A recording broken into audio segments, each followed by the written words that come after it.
오늘 저희들 함께 보실 하나님 말씀은 출애굽기 22장 1절에서 4절의 말씀입니다. 출애굽기 22장 1절에서 4절의 말씀 제가 봉독해 드리겠습니다. 사람이 소나 양을 도둑질하여 잡거나 팔면 그는 소 한 마리에 소 5마리로 갚고 양 한 마리에 양 4마리로 갚을지니라. 도둑이 뚫고 들어오는 것을 보고 그를 쳐 죽이면 피 흘린 죄가 없으나 해 돋은 후에는 피 흘린 죄가 있으리라. 도둑은 반드시 배상할 것이나 배상할 것이 없으면 그 몸을 팔아 그 도둑질한 것을 배상할 것이요 도둑질한 것이 살아 그의 손에 있으면 소나 낙이나 양을 막론하고 갑절을 배상할지니라. 우리가 이 세상을 살아가는 동안 물질은 꼭 필요합니다. 그러나 이 물질을 말씀을 떠나서 인간의 욕망을 채우려고 할 때 이때 이 물질은 우리를 불행하게 만듭니다. 우리가 물질을 많이 가졌다고 행복한 것은 아닙니다. 먼저 우리가 물질이 하나님께로부터 왔다는 고백을 가지고 우리가 취할 때 우리는 만족할 수 있고 그리고 참 기쁨과 안식을 누릴 수가 있습니다. 우리가 자기의 욕심을 채우려고 이 물질을 추구하면 천하를 다 주어도 그 욕망을 채울 수가 없습니다. 오늘 말씀은 도둑질에 대한 배상 기준을 정해놓은 율법입니다. 그 내용을 보면 경악할 정도로 무거운 배상의 책임을 내리고 있습니다.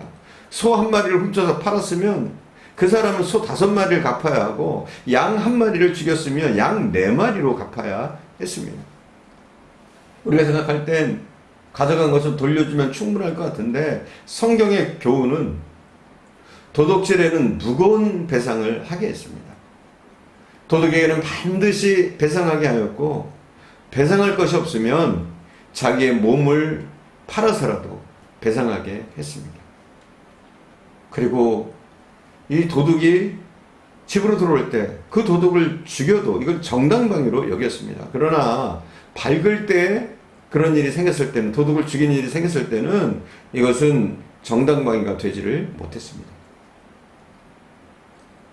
남의 것을 불법으로 취한 사람은 이 성경은 더욱 가난하게 된다는 것을 보여주고 있습니다.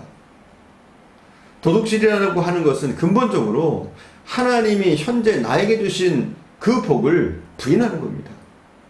하나님이 내게 주신 나의 삶의 모습, 이것을 부정하는 행위가 바로 도둑질이라고 볼 수 있습니다. 내가 노력하지 않고 취한 것, 노력하지 않고 높은 자리에 올라간 것, 뇌물을 받고 약탈한 것, 비정상으로 얻은 모든 물질은 하나님 도둑질하는 것으로 여기십니다. 그리고 이 도둑질은 우리의 삶을 진짜로 어렵게 만드는 겁니다. 사람이 부지런히 또 열심히 일하면서 살면은 하나님께서는 반드시 도와주시고 의식주에 부족함이 없이 주시는 줄 믿습니다. 재물은 분명 죄나 악이 아닙니다. 그 성질은 중성입니다. 선하게 벌어서 잘 쓰면 좋은 것이지만 잘 못 쓰면 이건 악한 것이 되는 겁니다. 우리 그리스도인들은 올바른 경제생활을 해야 됩니다. 공직자라면 청렴결백해야 하고 금전거래가 깨끗해야 합니다. 빚을 졌으면 될 수 있으면 빨리 갚아야 합니다. 우리 그리스도인들은 돈보다 하나님을 더 사랑해야 해요. 그런데 우리 그리스도인들 중에 돈을 하나님보다 더 사랑하고 앞세우고 신앙생활보다 돈 버는 일에 더 집중하는 경우들이 허다합니다. 우리가 믿어야 할 것은 하나님입니다. 물질의 주인이신 하나님이에요. 하나님은 그래서 주시기도 하시지만 또 빼앗아가시기도 하십니다. 불의한 물질을 취하면 하나님은 화를 입게 하십니다.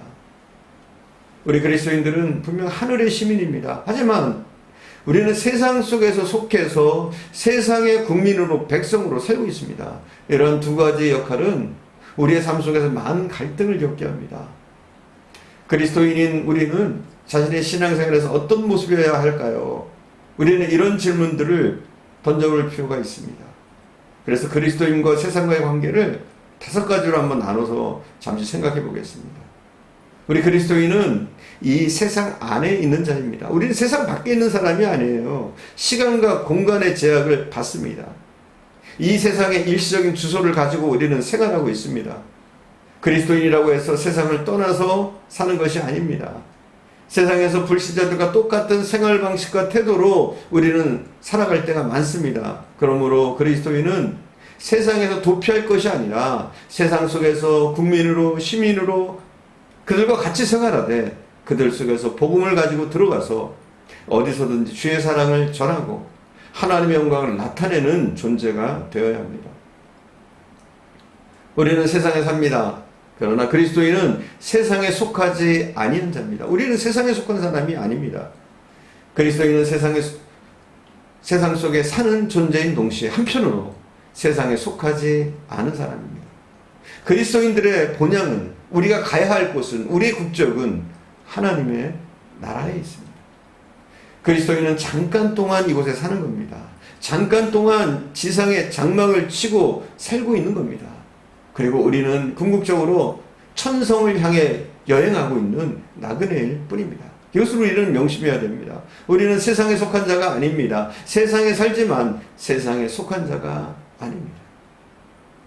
그리고 세 번째로 그리스도인은 세상에서 승리자입니다. 우리는 이미 승리했습니다. 예수님이 이기셨기 때문에 우리는 이미 승리한 줄 믿습니다. 우리는 이 세상에서 살고 있는 한 여러 가지 도전을 받습니다. 성경에서는 그 도전을 크게 세 가지로 나누고 있습니다. 첫 번째는 생활의 게으름과 편안함을 추구하고 먹을 것과 입을 것에 욕심을 부리는 육신의 정욕이 있습니다. 우리는 육신의 정욕에 도전을 받습니다.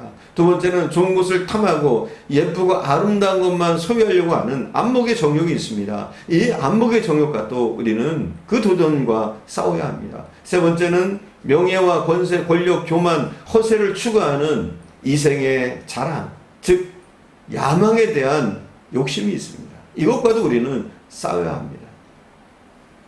이 모든 것들은 우리가 하나님을 따르는데, 하나님의 뜻대로 이 땅을 살아가는데 우리의 삶을 회방놓는 중요한 요소들입니다. 그리스도인들은 이 세 가지 도전에 굴하지 않고 승리하는 자가 되어야 됩니다. 그러나 우리가 중요한 것이 있습니다. 이미 예수 그리스도께서 이기셨어요. 우리가 기도하면서 주님을 의지하기만 하면 우리는 이미 이겼고 또 이기는 줄 믿습니다. 네 번째, 그리스도인은 세상에 영향을 주는 자입니다. 우리가 세 가지를 봤죠. 첫 번째가 그리스도인은 세상 안에 살고 있는 자입니다. 그렇죠? 두 번째는 그리스도인은 세상 안에 살고 있지만 세상에 속한 자가 아니라는 것. 세 번째는 그리스도인은 세상의 승리자입니다. 우리에게는 세 가지 도전이 있습니다. 그러나 주님이 이기셨기 때문에 그분을 믿고 의지하면 우리는 이깁니다. 그리스도인은 세상에 영향을 주는 자입니다. 예수님은 우리를 향해서 소금과 빛이라고 하셨습니다. 사도 바울은 우리를 향기라고 또 세상의 편지라고 고백을 하고 있습니다.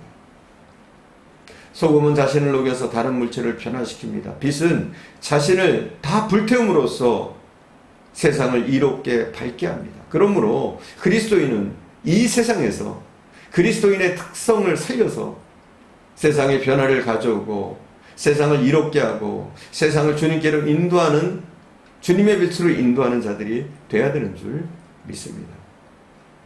마지막 다섯 번째, 그리스도인은 세상에 파송된 자입니다. 그렇습니다. 우리는 이 땅에 그냥 온 것이 아닙니다. 주의 이름으로 파송받은 자입니다. 하나님의 자녀로, 주의 제자로 파송받은 자로서 천국의 정권대사로서 우리는 살아가는 겁니다. 우리에게 주어진 사명이 무엇입니까? 무엇보다도 그것은 예수를 알지 못하는 이에게 하나님의 심판과 평화를 선포하는 것입니다. 우리 주변 이웃과 넓게는 세계 모든 나라에 예수 그리스도를 전하는 일, 이 일을 위해서 우리는 최선을 다하고 이 땅에 살아가는 동안에 하나님의 영광을 위해서, 하나님의 이름을 높이는 일을 위해서 살아가야 되는 줄 믿습니다. 기도하겠습니다.